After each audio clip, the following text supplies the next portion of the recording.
మనం ఏదో సినిమా చూసాం, కాలు మీద కాలేసుకుని హీరో అంటాడు, ఇప్పుడు చెప్పండి రా అబ్బాయిలు, what to do what not to do. ఏది వాట్ టు డూనో ఏది వాట్ నాట్ టు డూనో 5000 సంవత్సరాల క్రితమే శ్రీకృష్ణుడు చెప్పాడు. దాని పేరే భగవద్గీత.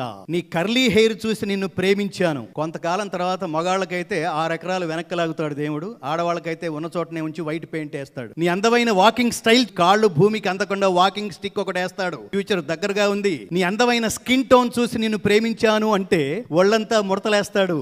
ఉంది ఫ్యూచర్. నీ అందమైన, నువ్వు నవ్వుతుంటే చాలు ఏరుకోవాలనిపించేంత అందమైన పలువరస అలా అనిపిస్తోంది నాకు అంటే లాగి లెంపకాయ కొడతాడు. మొత్తం ఫుల్ సెట్ కట్టించుకోవాల్సిందే.